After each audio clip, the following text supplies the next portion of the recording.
आज हम बात करने वाले हैं कैंडलस्टिक पैटर्न्स के बारे में। एक ऐसा टॉपिक जिसको लेकर ट्रेडिंग कम्युनिटी में बहुत ज्यादा कंफ्यूजन है। मार्केट में आपको 200 से भी ज्यादा कैंडलस्टिक पैटर्न नेम्स मिल जाएंगे। Hammer, hanging man, shooting star, morning star, evening star, 3 white soldiers और न जाने क्या क्या। लेकिन सच्चाई यह है कि आपको इन सब नेम्स को याद करने की बिल्कुल भी जरूरत नहीं है। आज मैं आपको एक सिंपल अप्रोच बताने वाला हूं जिससे आप कैंडलस्टिक पैटर्न्स को आसानी से समझ पाओगे। हम फोकस करेंगे बेसिक्स पर, ओपन, हाई, लो और क्लोज प्राइस। अगर आप ये 4 चीजें सही से समझ गए तो आप किसी भी कैंडलस्टिक पैटर्न को बिना उसका नाम याद किए डिकोड कर सकते हैं। साथ ही मैं आपको यह भी दिखाऊंगा कि पैटर्न से भी ज्यादा इंपॉर्टेंट क्या होता है, और वो है पैटर्न का लोकेशन। एक बहुत पावरफुल बुलिश कैंडल भी अगर गलत जगह पर बनेगी तो वो काम नहीं करेगी। इसलिए आज हम इस जर्नी को सिंपल और प्रैक्टिकल तरीके से शुरू करेंगे। सबसे पहले समझते हैं कि एक कैंडलस्टिक हमें क्या इंफॉर्मेशन देती है। हर कैंडलस्टिक के अंदर 4 इंपॉर्टेंट प्राइसेस होती हैं। ओपन प्राइस, जहां से कैंडल शुरू हुई। हाई प्राइस, उस टाइम पीरियड की सबसे ऊपर वाली प्राइस। लो प्राइस, उस टाइम पीरियड की सबसे नीचे वाली प्राइस। और क्लोज प्राइस, जहां पर कैंडल बंद हुई। ये 4 नंबर्स ही उस कैंडल की पूरी कहानी बताते हैं। अब कैंडलस्टिक के 2 मेन पार्ट्स होते हैं, बॉडी और विक। बॉडी वो हिस्सा होता है जो ओपन और क्लोज के बीच का डिफरेंस दिखाता है। अगर क्लोज प्राइस ओपन प्राइस से ऊपर है तो कैंडल ग्रीन या व्हाइट होती है, जिसे हम बुलिश कैंडल कहते हैं। अगर क्लोज प्राइस ओपन प्राइस से नीचे है तो कैंडल रेड या ब्लैक होती है, जिसे हम बेरिश कैंडल कहते हैं। विक्स या शैडोज वो पतली लाइंस होती हैं जो बॉडी के ऊपर और नीचे दिखाई देती हैं, और ये हमें हाई और लो प्राइसेस तक ले जाती है। अब यहां सबसे इंपॉर्टेंट बात आती है, कैंडल का साइज और शेप हमें मार्केट साइकोलॉजी बताता है। बड़ी बॉडी का मतलब स्ट्रॉन्ग मोमेंटम, छोटी बॉडी का मतलब वीक मोमेंटम।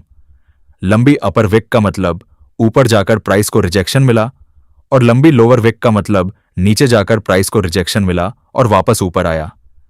सिर्फ इन सिंपल ऑब्जर्वेशन से ही आप मार्केट की स्ट्रेंथ और इंटेंशन समझ सकते हैं। अब मैं आपको बताता हूं कि 200 कैंडलस्टिक पैटर्न्स याद करने की बजाय हम कैंडलस्टिक्स को सिर्फ 3 कैटेगरीज में डिवाइड कर सकते हैं। पहली कैटेगरी है बुलिश कैंडलस्टिक्स। ये वो कैंडल्स होती हैं जो बाइंग प्रेशर दिखाती हैं। इसका मतलब बायर्स कंट्रोल में हैं और प्राइस ऊपर की तरफ जा रही है। दूसरी कैटेगरी है बेरिश कैंडलस्टिक्स। ये कैंडल्स सेलिंग प्रेशर दिखाती हैं, जहां सेलर्स डोमिनेट कर रहे होते हैं और प्राइस नीचे की तरफ जा रही होती है। तीसरी और सबसे इंपॉर्टेंट कैटेगरी है इंडिसाइसिव कैंडलस्टिक्स। ये वो कैंडल्स होती हैं जो मार्केट की कंफ्यूजन दिखाती है। ना बायर्स का क्लियर कंट्रोल होता है, ना सेलर्स का। मार्केट एक तरह से सोच रही होती है कि आगे क्या करना है। ऐसी कैंडल्स हमें यह सिग्नल देती हैं कि मोमेंटम वीक हो रहा है। अगर आप इन तीनों कैटेगरीज को अच्छे से समझ लेते हैं तो आप किसी भी कैंडल को देखकर तुरंत जज कर सकते हैं कि मार्केट का मूड क्या है। और सबसे इंटरेस्टिंग बात यह है कि यह अप्रोच किसी भी टाइम फ्रेम पर और किसी भी मार्केट में काम करती है, चाहे स्टॉक्स हो, फॉरेक्स हो या क्रिप्टो। अब चलिए डिटेल में समझते हैं बुलिश कैंडलस्टिक्स को। एक स्ट्रॉन्ग बुलिश कैंडल कैसी दिखती है? इसमें एक बड़ी ग्रीन बॉडी होती है, यानी क्लोज प्राइस ओपन प्राइस से काफी ऊपर होता है। अपर विक छोटी या बिल्कुल ना के बराबर होती है। इसका मतलब है कि प्राइस ऊपर गया और वहीं क्लोज भी हो गया, कोई खास रिजेक्शन नहीं हुआ। लोअर विक का छोटा होना या ना होना यह दिखाता है कि सेलर्स या तो आए ही नहीं या फिर बहुत कमजोर थे। अब बुलिश कैंडल्स के भी अलग अलग टाइप्स होते हैं। पहली होती है फुल बॉडी बुलिश कैंडल, जिसमें लगभग कोई विक नहीं होती, सिर्फ एक बड़ी ग्रीन बॉडी होती है। यह एक्सट्रीम बाइंग प्रेशर दिखाती है। दूसरी टाइप होती है बुलिश कैंडल, जिसमें स्मॉल अपर विक होती है। इसका मतलब है कि ऊपर थोड़ी देर रेजिस्टेंस आया, लेकिन बायर्स ने उसे ओवरकम कर लिया। तीसरी और बहुत इंपॉर्टेंट टाइप होती है वो बुलिश कैंडल, जिसमें लैम्बी लोअर विक होती है और ऊपर स्ट्रॉन्ग ग्रीन बॉडी होती है।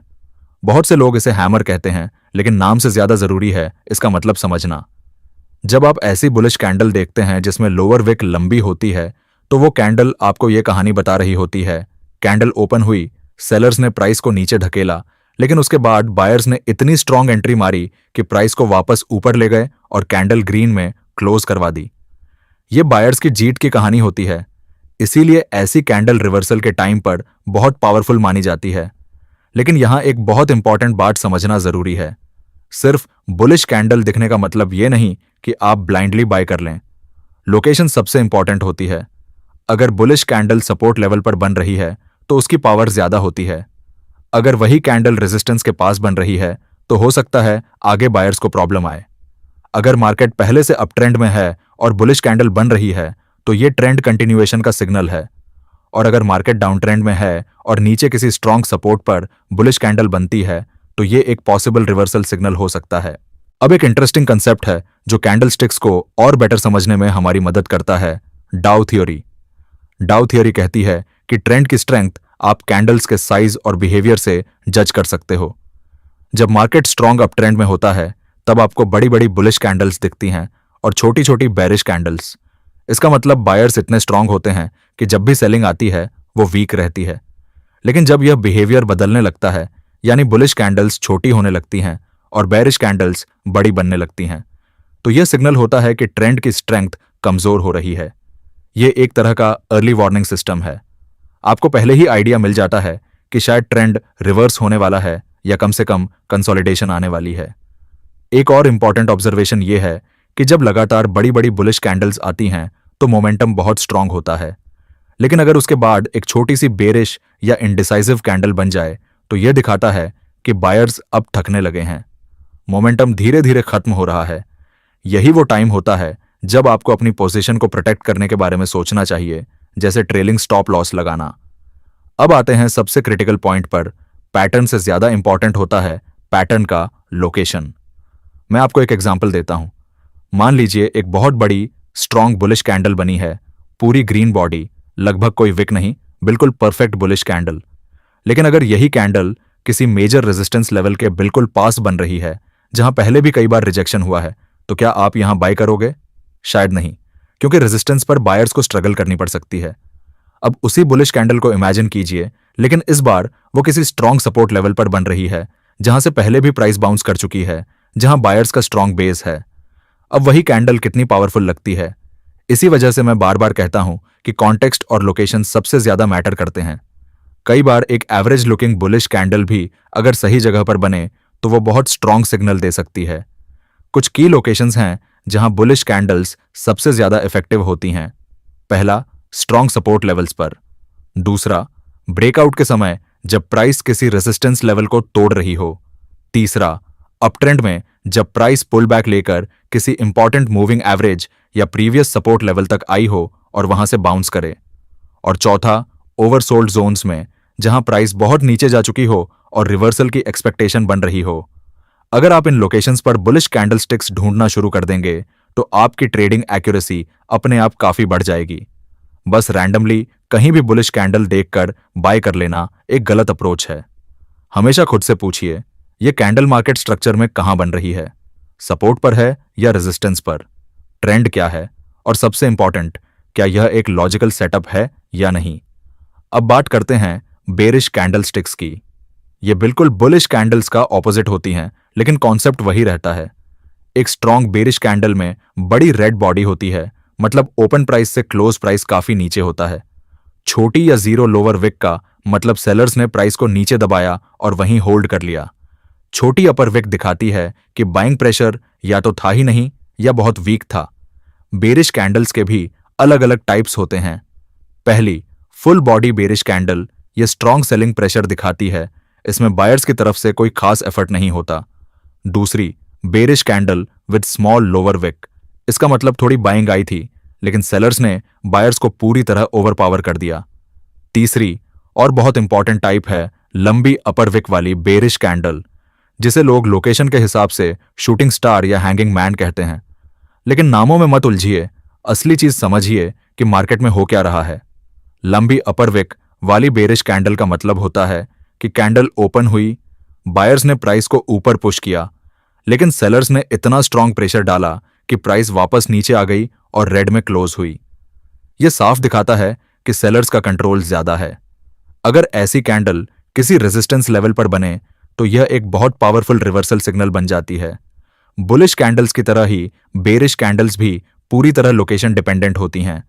रेजिस्टेंस लेवल पर बेरिश कैंडल बने तो यह स्ट्रांग सेल सिग्नल होता है। डाउन ट्रेंड में बेरिश कैंडल बने तो यह ट्रेंड कंटिन्यूएशन सिग्नल होता है। अप ट्रेंड में अगर सपोर्ट टूटने के बाद बेरिश कैंडल बने तो ये रिवर्सल का इशारा हो सकता है।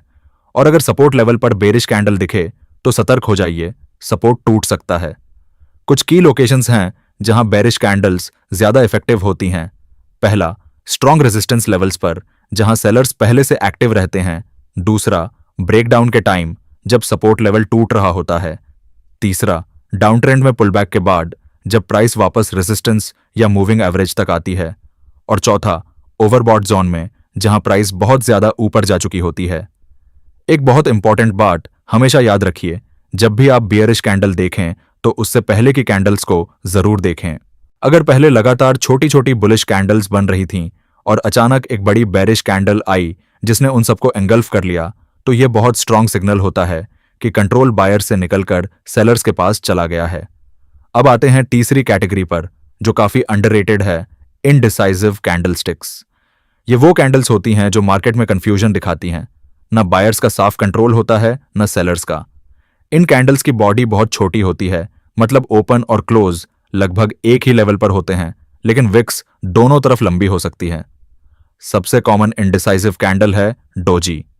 इसमें ओपन और क्लोज ऑलमोस्ट सेम होते हैं, बॉडी इतनी छोटी दिखती है कि कई बार बस एक लाइन जैसी लगती है। ऊपर और नीचे दोनों तरफ विक्स हो सकती है। डोजी का मतलब होता है बायर्स और सेलर्स दोनों ने कोशिश की, लेकिन कोई भी डिसाइसिव जीत नहीं पाया। मार्केट इंडिसीजन में है। दूसरी टाइप है स्पिनिंग टॉप। इसमें भी बॉडी छोटी होती है, लेकिन थोड़ी ग्रीन या रेड हो सकती है और दोनों तरफ लंबी विक्स होती हैं। यह भी कंफ्यूजन को दिखाती है। मार्केट में मूवमेंट तो हो रही है, वॉलेटिलिटी है, लेकिन क्लियर डायरेक्शन नहीं है। अब सवाल यह है कि ये इनडिसाइसिव कैंडल्स कब इंपॉर्टेंट होती हैं। पहला केस, जब किसी स्ट्रॉन्ग ट्रेंड के बाद ये कैंडल्स दिखें। मान लीजिए काफी देर से बुलिश कैंडल्स बन रही थीं और अचानक एक डोजी या स्पिनिंग टॉप आ गई, तो यह सिग्नल है कि मोमेंटम स्लो हो गया है, बायर्स थक रहे हैं। यहां से रिवर्सल भी आ सकता है या फिर मार्केट कंसोलिडेशन में जा सकती है। दूसरा इंपॉर्टेंट यूज है ट्रेलिंग स्टॉप लॉस के लिए। मान लीजिए आपने स्ट्रॉन्ग अप ट्रेंड में बाय किया हुआ है और प्राइस लगातार ऊपर जा रहा है। अचानक एक इनडिसाइसिव कैंडल बनती है। यह हिंट हो सकता है कि आप अपना स्टॉप लॉस थोड़ा ऊपर शिफ्ट कर लें, ताकि अगर रिवर्सल आए तो आपका प्रॉफिट प्रोटेक्ट रहे। तीसरा और सबसे पावरफुल यूज तब होता है जब इनडिसाइसिव कैंडल के बाद एक स्ट्रॉन्ग डायरेक्शनल कैंडल बनती है। अगर डोजी के बाद एक बड़ी बुलिश कैंडल बन जाए तो समझिए बायर्स ने फाइनली डिसीजन ले लिया है। और अगर डोजी के बाद एक स्ट्रॉन्ग बेरिश कैंडल बन जाए तो सेलर्स ने कंट्रोल ले लिया है। ऐसे मूव्स अक्सर बहुत तेज और डिसाइसिव होते हैं। अब चलिए प्रैक्टिकल अप्रोच समझते हैं। जब आप चार्ट देखते हो तो ये स्टेप्स फॉलो करो। सबसे पहला, मार्केट स्ट्रक्चर देखो, ट्रेंड क्या है, सपोर्ट और रेजिस्टेंस कहां बने हुए हैं, अभी प्राइस एग्जैक्टली किस लेवल के आसपास खड़ी है। दूसरा, उसी लोकेशन पर कैंडल फॉर्मेशन देखो। अगर प्राइस सपोर्ट के पास है और वहां बुलिश कैंडल बन रही है तो बाइंग अपॉर्चुनिटी बन सकती है। और अगर प्राइस रेजिस्टेंस के पास है और वहां बेरिश कैंडल बन रही है तो सेलिंग अपॉर्चुनिटी बनती है। तीसरा, कैंडल की स्ट्रेंथ चेक करो, बॉडी कितनी बड़ी है, विक्स कहां बने हैं, वॉल्यूम कैसा है। अगर वॉल्यूम के साथ एक स्ट्रॉन्ग बड़ी कैंडल बनती है तो सिग्नल और ज्यादा पावरफुल हो जाता है। चौथा, कॉन्फर्मेशन का इंतजार करो। सिर्फ एक कैंडल देखकर तुरंत जंप मत करो, अगली कैंडल को भी देखो। अगर ट्रेंड कंटिन्यू कर रहा है तब एंट्री लो, लेकिन अगर अगली कैंडल ऑपोजिट डायरेक्शन में बंद होती है तो हो सकता है वो एक फॉल्स सिग्नल रहा हो। पांचवा, रिस्क मैनेजमेंट। स्टॉप लॉस कहां लगाओगे ये पहले डिसाइड होना चाहिए। अगर आप बुलिश कैंडल पर बाय कर रहे हो तो स्टॉप लॉस उसी कैंडल के लो के नीचे लगाओ। अगर बेरिश कैंडल पर सेल कर रहे हो तो स्टॉप लॉस उस कैंडल के हाई के ऊपर रखो। टारगेट हमेशा रियलिस्टिक रखो। बाय में पहला टारगेट नियरेस्ट रेजिस्टेंस तक और सेल में पहला टारगेट नियरेस्ट सपोर्ट तक। अब एक प्रैक्टिकल एग्जांपल समझते हैं। मान लीजिए निफ्टी एक स्ट्रॉन्ग सपोर्ट लेवल पर है, जैसे 19,000। पहले एक दो छोटी कैंडल्स बनती हैं इनडिसाइसिव टाइप की। उसके बाद एक बड़ी बुलिश कैंडल बनती है जिसकी लोअर विक लंबी है और वॉल्यूम भी अच्छा है। इसके बाद वाली कैंडल भी ग्रीन क्लोज करती है। यह एक क्लियर सिग्नल है, यहां बाय किया जा सकता है। स्टॉप लॉस 1000 के नीचे और टारगेट 19,200 से 19,300 के रेजिस्टेंस जोन तक। अब बात करते हैं कुछ कॉमन मिस्टेक्स की जो ट्रेडर्स कैंडलस्टिक पैटर्न्स के साथ करते हैं। पहली गलती, हर कैंडल को पैटर्न मानकर ट्रेड कर लेना। ऐसा बिल्कुल मत करो। सिर्फ स्ट्रॉन्ग और क्लियर सिग्नल्स पर ही ट्रेड लो, वो भी सही लोकेशन पर। दूसरी गलती, पैटर्न्स को ब्लाइंडली फॉलो करना बिना कॉन्टेक्स्ट देखे। कई लोग हैमर पैटर्न देखते ही बाय कर लेते हैं, ये नहीं देखते कि वो कैंडल रेजिस्टेंस लेवल पर बन रही है जहां रिजेक्शन होना चाहिए। हमेशा कॉन्टेक्स्ट और लोकेशन को प्रायोरिटी दो। तीसरी गलती, कॉन्फर्मेशन का वेट नहीं करना। एक बुलिश कैंडल दिखी और तुरंत बाय कर लिया, अगली कैंडल बेरिश निकली और ट्रेड फंस गया। थोड़ा पेशेंस रखो, कॉन्फर्मेशन मिलने दो। चौथी गलती, रिस्क मैनेजमेंट को इग्नोर करना।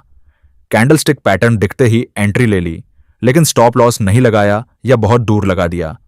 हमेशा प्रॉपर स्टॉप लॉस लगाओ जो कैंडल स्ट्रक्चर के हिसाब से लॉजिकल हो। पांचवी गलती, टाइम फ्रेम मिक्सिंग। एक टाइम फ्रेम पर बुलिश कैंडल दिखी, दूसरे टाइम फ्रेम पर बेरिश ट्रेंड चल रहा है और आप कंफ्यूज हो गए। या तो एक क्लियर टाइम फ्रेम चूज करो और उसी पर फोकस रखो, या फिर मल्टीपल टाइम फ्रेम्स का एनालिसिस एक प्रॉपर सिस्टमैटिक तरीके से करो। तो ट्रेडर्स, आज हमने सीखा कि कैंडलस्टिक पैटर्न्स को समझना कितना सिंपल हो सकता है अगर आप सही अप्रोच फॉलो करें। 200 नाम याद करने की जरूरत नहीं है, बस 3 कैटेगरीज समझ लो। बुलिश कैंडल्स जहां बायर्स कंट्रोल में होते हैं, बेरिश कैंडल्स जहां सेलर्स डोमिनेट करते हैं, और इंडिसाइसिव कैंडल्स जहां मार्केट कंफ्यूजन में होती है। सबसे इंपॉर्टेंट लेसन जो आज याद रखना है, पैटर्न से ज्यादा पैटर्न की लोकेशन इंपॉर्टेंट होती है। एक एवरेज बुलिश कैंडल भी अगर सपोर्ट लेवल पर बने तो बहुत पावरफुल सिग्नल दे सकती है। उसी तरह एक स्ट्रॉन्ग बेरिश कैंडल अगर रेजिस्टेंस पर बने तो बहुत इफेक्टिव होती है। हमेशा पहले मार्केट स्ट्रक्चर देखो, सपोर्ट, रेजिस्टेंस, ट्रेंड, और उसके बाद कैंडल फॉर्मेशन को एनालाइज करो। कैंडल स्टिक्स मार्केट की साइकोलॉजी दिखाती हैं। हर कैंडल बायर्स और सेलर्स की लड़ाई की एक कहानी होती है। जिस दिन आप ये कहानियां पढ़ना सीख जाओगे, उस दिन आपकी ट्रेडिंग एक्यूरेसी काफी इंप्रूव हो जाएगी। लेकिन याद रखिए, कोई भी पैटर्न 100% गारंटी नहीं देता, इसलिए हमेशा रिस्क मैनेजमेंट फॉलो करें, स्टॉप लॉस लगाएं और रियलिस्टिक टारगेट्स रखें। अगर आपको इस वीडियो से कुछ सीखने को मिला तो कमेंट करें मास्टरी कैंडलस्टिक पैटर्न और वीडियो को लाइक करें, और अगर आप चैनल पर नए हैं तो सब्सक्राइब कर लें।